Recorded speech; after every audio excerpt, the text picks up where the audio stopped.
Hey, Rebel Rouser. I'm Alan Voivod, and this is Star Wars 7 by 7. We're at episode number 1330. 300. Whoa. Let me try that again. I'm about the beginning of the year, not the end of the year. 1637. Let's get that right.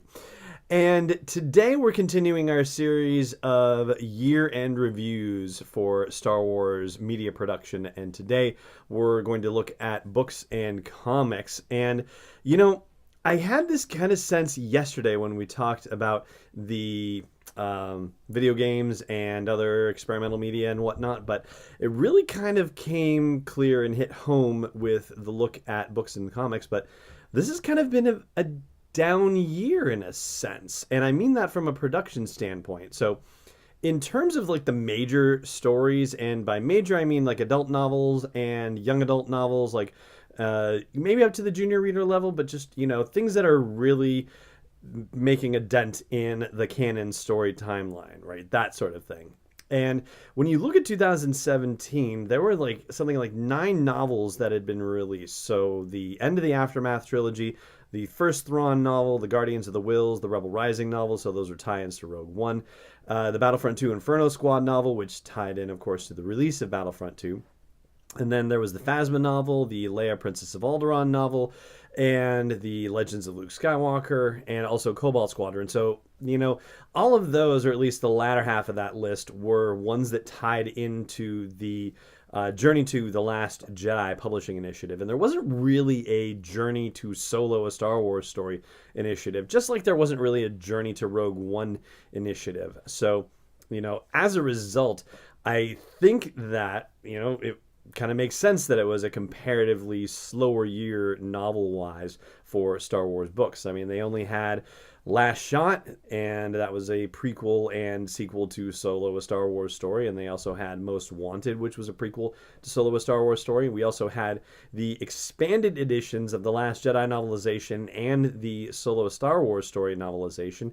And then finally, we had the Thrawn Alliances sequel too. So just those 5. I mean, there were other things like, you know, Chewbacca, the Mighty Chewbacca and the Forest of Fear, or Lando's Luck and the Flight of the Falcon publishing initiative and those sorts of things. But, you know, yeah, as far as like really advancing the timeline, kind of locked down. And I think part of that has to do with the fact that because we are in a space where we're not learning more about the sequel era characters, then, you know, there's only so much that they feel comfortable saying. I would imagine that once 2019 happens, once that's over with and we finish out the Skywalker saga, I think the floodgates can probably open comparatively. But, you know, we'll talk about that next year as well.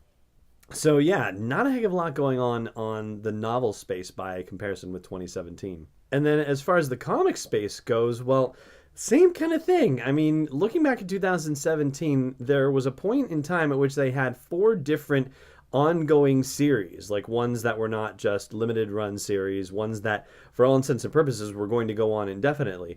And in 2018 they narrowed that down, so we're actually down to 2 ongoing series. Of course, the flagship Star Wars title is continuing. That one, you know, is ongoing. And the Dr. Aphra series is the other survivor of the attrition, if you will. The Poe Dameron series ended, and also the second Darth Vader series, the Dark Lord of the Sith series, that one has ended as well as of issue 25, which I guess was the plan all along. And that's exactly the number at which the original Darth Vader series ended too. So I think we're going to be talking a little bit in the new year about that Darth Vader series, because there's been a lot of interesting revelations in that series about the Force and the dark side of the Force, and about Darth Vader's history and backstory and that sort of thing. So I think we're going to be digging into that probably relatively early into the year. But, you know, we'll talk about that in due course as well. So yeah, narrowing down from 4 series to 2 series, you know, again, that's just, you know, an interesting slowdown by comparison. And as far as like the one-shots go and the limited series, well, I guess it's, you know, another situation where in the build-up to The Last Jedi, there was a lot going on in terms of extra limited series and one-shots to kind of build up to, you know, the action that was going to happen in that movie. This time, we had a DJ one-shot, and so that was just a follow-up on The Last Jedi. We also had a Beckett one-shot that was a follow-up to Solo, a Star Wars story. And then we had adaptations, and for the first time, we actually had an adaptation of a novel. The Timothy Zahn Thrawn novel got an adaptation into the comics, which was kind of interesting, to say the least. And, I think, if I were to guess, those are probably the only novels that are going to get that kind of treatment, just because of the popularity of the Thrawn character. Like, I kind of doubt a Phasma novelization getting the comic treatment, or comicization. I guess it's not a novelization, but anyway. So I don't think that we're going to see that out of anything else other than maybe Thrawn. But Last Jedi got a novelization, comicization, if you will, and so did Solo, and then Thrawn too. And then Lando and Han were the only folks who got actual limited edition series. Is Lando's Double or Nothing one, which is another 5-issue thing. This seems to be the way they do it.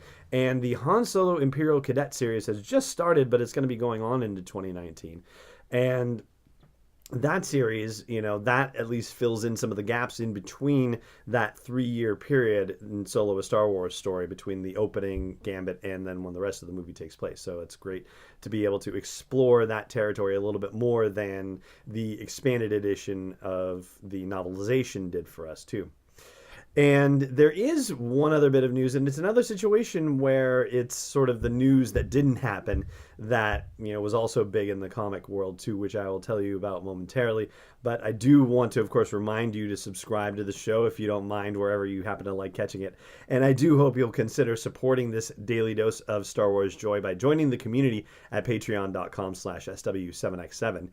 And there was a cancellation in the video game world for Star Wars, and there was also a cancellation in the comics world, and it was a rather notable one, and it had to do with the Shadows of Vader comic series. It was going to be a 5-issue limited series, and it was going to be sort of like the concept of the From a Certain Point of View book of short stories, where it was experiences of Vader, but from lower level characters that are more like background characters or secondary characters, tertiary characters even.